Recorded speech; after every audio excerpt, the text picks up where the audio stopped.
बिस्मिल्लाहिर्रहमानिर्रहीम। अस्सलाम वालेकुम। आज मैं आपको सर्दियों के हवाले से चिकन कान सूप बनाना सिखाऊंगी। और चिकन कान सूप बहुत से लोग इसे बहुत शौक से बनाते हैं।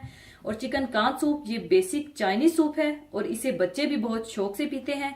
तो इसे बनाने के लिए हमें चाहिए होगा चिकन। मैंने यहाँ पर 1 अदद चिकन ब्रेस्ट लिया है। आप चाहें तो हड्डी वाला चिकन भी ले सकते हैं। स्वीट कॉर्न 1 कप, इसे आपने हल्का सा ग्राइंड कर लेना है, यानी हल्का सा ये दानेदार ही रहना चाहिए, यानी कोर्सली ग्राउंड कॉर्न होने चाहिए। सोया सॉस 3 टेबलस्पून, सिरका 3 टेबलस्पून, लहसुन रफली कटा हुआ तकरीबन 4 जवे, अदरक रफली कटी हुई तकरीबन 1 इंच का टुकड़ा, चिली सॉस 1 टेबलस्पून। ये ऑप्शनल है, अगर आप सिर्फ साथ सर्व करना चाहते हैं तो सिर्फ सूप के साथ ही सर्व कर लीजिएगा।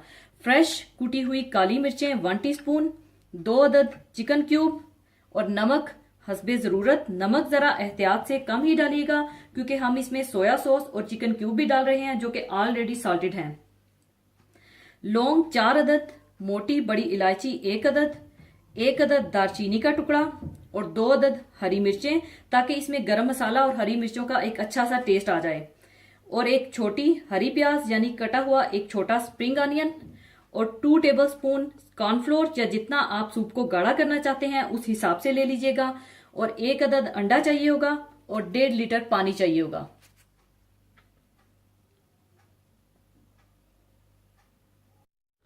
तो सबसे पहले आप 1.5 लीटर पानी पकने के लिए रख दें।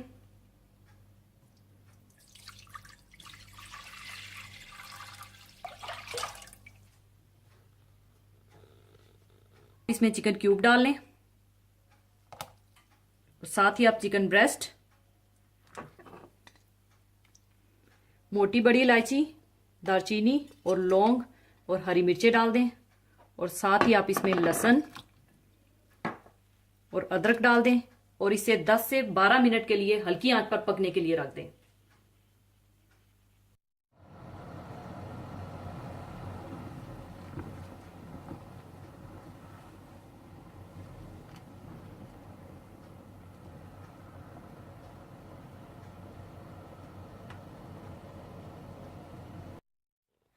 बॉयल आने के बाद मैंने 10 से 12 मिनट के लिए इसे पका लिया था। अब मैं इसकी यखनी को छान लूंगी और चिकन निकाल लूंगी और बाकी सारे मसाले इसमें से डिस्कार्ड कर दूंगी।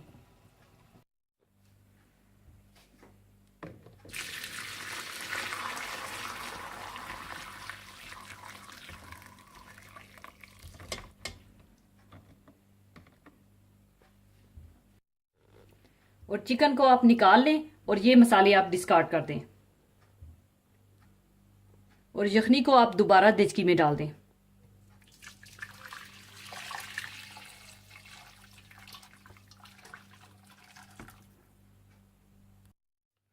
और चिकन के आप रेशे कर लें और अगर आप चाहें तो इन्हें आप छोटे छोटे क्यूब की शक्ल में भी काट सकते हैं।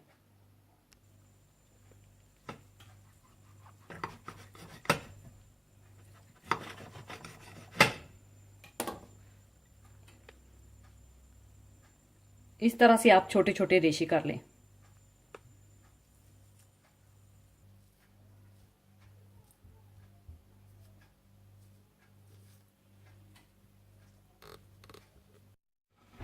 चिकन के रेशे करने के बाद चिकन को आप यखनी में डाल दें।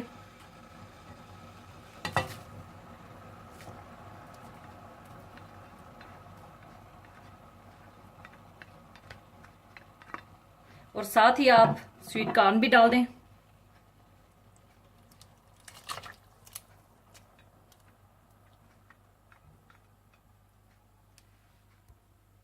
और इसमें आप सोया सॉस, सिरका, कुटी हुई काली मिर्चें, नमक और चिली सॉस डाल दें।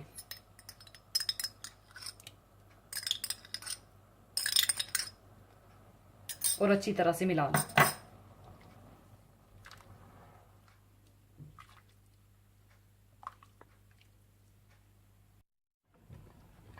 और कॉर्नफ्लोर को आप थोड़े से पानी में घोल लें और थोड़ा थोड़ा करके आप ये कॉर्नफ्लोर इसमें डाल दें।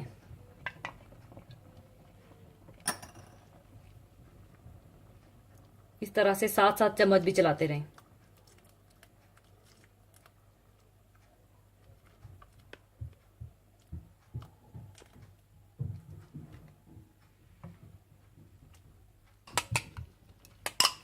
और साथ ही आप अंडा भी फेंट लें और अंडे को भी आप पतली सी धार करके इसमें डाल दें।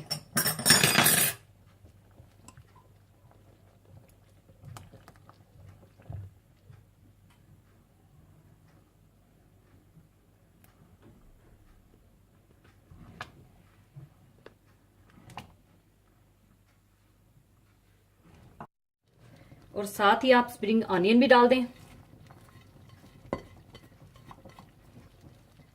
और अच्छी तरह से मिला लें और चिकन कांच सूप तैयार है।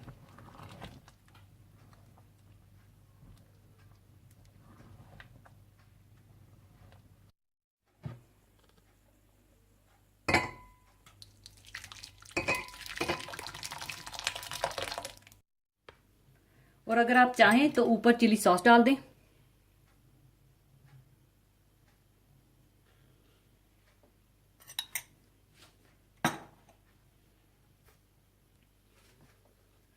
और थोड़ा सा स्प्रिंग ऑनियन भी डाल दें।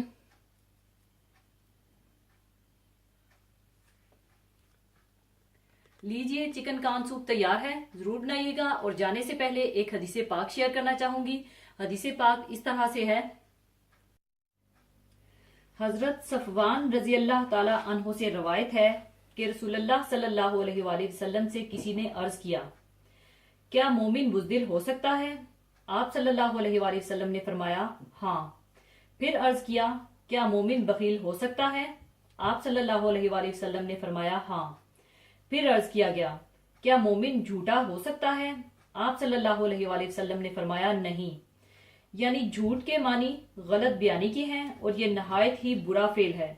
जिसमें ये बुरी आदत पाई जाती है वो अल्लाह और इंसानों के नजदीक बहुत बुरा है और उसका एतबार नहीं किया जा सकता। कुरान और हदीस में इसकी बहुत बुराई आई है। अल्लाह रब्बुल इज्जत का फरमान है, बेशक अल्लाह ताला उस शख्स को जो झूठा नाशुक्रा है हदायत नहीं देता। यानी ईमान और झूठ दो बिल्कुल अलग अलग चीजें हैं और दोनों का एक साथ जमा हो जाना नामुमकिन है। इसकी तायीद इस हदीस शरीफ से भी होती है कि रसूलुल्लाह सल्लल्लाहु अलैहि वसल्लम ने फरमाया, किसी के दिल में ईमान और कुफ्र इकट्ठा जमा नहीं हो सकते। कुफ्र है तो ईमान नहीं और ईमान है तो कुफ्र नहीं। और झूठ और सच भी इकट्ठा जमा नहीं हो सकते और खयानत और अमानत भी इकट्ठा नहीं हो सकते। एक हदीस शरीफ में यूं आता है कि एक शख्स नबी करीम सल्लल्लाहु अलैहि वसल्लम की खिदमत में हाजिर हुआ और अर्ज किया, या रसूलुल्लाह सल्लल्लाहु अलैहि वसल्लम, जन्नत में ले जाने वाला काम क्या है? आप सल्लल्लाहु अलैहि वसल्लम ने फरमाया, सच बोलना। जब बंदा सच बोलता है तो नेकी के काम करता है और जो नेकी के काम करता है वो ईमान से भरपूर हो जाता है और जो ईमान से भरपूर हो जाता है वो जन्नत में दाखिल हुआ। इस आदमी ने फिर पूछा कि या रसूलुल्लाह सल्लल्लाहु अलैहि वसल्लम, दोजख में ले जाने वाला काम क्या है? आप सल्लल्लाहु अलैहि वसल्लम ने फरमाया, झूठ बोलना। जब बंदा झूठ बोलेगा तो गुनाह के काम करेगा और जब गुनाह के काम करेगा तो कुफर करेगा और जो कुफर करेगा दोजख में जाएगा। इस हदीस से मालूम होता है कि झूठ इंसान को कुफर तक पहुंचा देता है, जिससे ज्यादा बुरी कोई दूसरी चीज नहीं है और जिसके लिए निजात का कोई दरवाजा नहीं है। और झूठ की कई शक्लें हैं। इनमें से एक वो जो खुशगप्पी और मजाक में बोला जाता है। बज़ाहिर इससे किसी को नुकसान नहीं पहुंचता, लेकिन इस्लाम ने इससे भी रोका है। रसूलुल्लाह सल्लल्लाहु अलैहि वसल्लम ने फरमाया है कि इस शख्स के लिए दर्दनाक अजाब है जो महज लोगों को हंसाने के लिए झूठ बोलता है।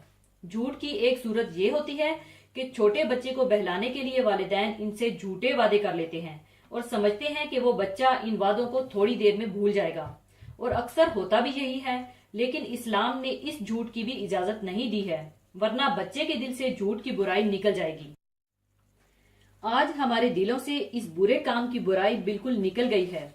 हर तरफ झूठ का दौर दौरा है। आज का अक्लमंद वो है जो झूठ बोले और सबसे बेवकूफ वो जो सच की शमा रोशन रखे हुए है। आज बच्चों को घरों में झूठ की मशक कराई जाती है।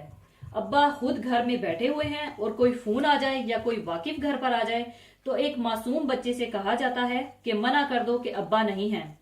ये बच्चा जब बड़ा होकर यही हथियार वालिदैन पर आजमाए तो फिर रोना किस बात का और शिकवा और शिकायत का क्या जवाब रह जाता है। जो बोया जाता है वही काटा भी जाता है। बाप बेटे को दुकान पर बिठाता है तो साथ ही दरसे अव्वल के तौर पर झूठ की मशक कराता है ताकि बेटा खरीदार को धोखा देने में गलती ना करे। फिर जब ये दुकानदार खुद कहीं खरीदार बनकर धोखा खाए तो उस पर नाराज होना और बुरा भला कहना किस तरह सही होगा। अल्लाह ताला हम सब को झूठ की बुराई से महफूज रखे, आमीन। इसी के साथ मैं आपसे इजाजत चाहूंगी। अपना बहुत ख्याल रखिएगा, दुआओं में याद रखिएगा। अल्लाह हाफिज।